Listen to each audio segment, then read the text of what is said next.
This is Stone Cold Export, and I will now make an assertion. The Nvidia RTX cards have become the #1 choice for streamers. And right after the intro, I will back that assertion up with evidence.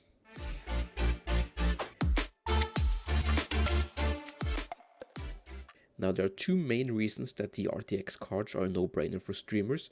Most of you are probably already aware that the Nvidia Turing cards has a very capable video encoder. In addition, Nvidia recently released the RTX Voice app, which is tasked with removing background noise from your microphone input. Let's start off with the encoder. Nvidia claims that using the NVENC encoder is similar in quality to using X.264 CPU encoding with the faster preset. Now let's see if that holds true. On our left side here is a Division 2 clip recorded using X.264 with the faster preset. And this is evident from the CPU usage.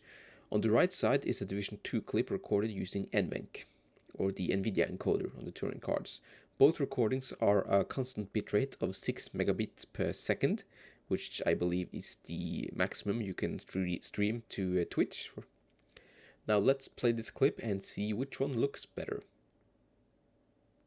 As you can probably tell, the left side or the left clip is dropping some frames, meaning the Ryzen R5 3600 is not sufficient for gaming and streaming Division 2. The image quality is virtually a tie in my opinion, maybe with a slight edge for the CPU encoding or the X.264 clip on the left hand side. Now let's compare the NVENC to AMD's H.264 encoder using the same settings. So here the NVENC clip does look a lot cleaner, particularly when there is movement, when the character is moving. Between the Nvidia and the AMD cards for streaming, I would definitely choose the Nvidia card. But how does this impact performance? To test this, I ran the Division 2 benchmark, and here are the results. Now, as you can see, there's a minimal performance impact when recording, and from these numbers, using X.264 or CPU encoding gives you marginally better in-game performance for the averages, slightly worse off for the frame times. But as we saw with the clip, the X.264 clip were dropping frames, which you will want to avoid when streaming. Therefore, the NVENC is a better choice in my opinion, and based on these results, I would rather buy an RTX GPU and use the Turing encoder on that card for streaming than using X.264 CPU encoding. Image quality is very similar, and you don't need a beefy CPU if you use the video encoder on the Turing cards. In addition to that, Nvidia released the RTX Voice app, which is the next reason for why the RTX cards are a no-brainer for streamers. And this is an app that was recently released. It is not a part of the driver package, but a standalone app, so you have to install this in addition to the video card drivers. It only has official support for RTX cards, although some competent people have got it working on GTX cards as well. Personally, I'm running the RTX Voice on an RTX 2070 Super in the following tests. This is with all the fans in the computer at maximum RPM with the side panel off. Now let's see if RTX Voice can remove this noise. This is with RTX Voice enabled, and as you can probably hear, most of the fan noise is gone.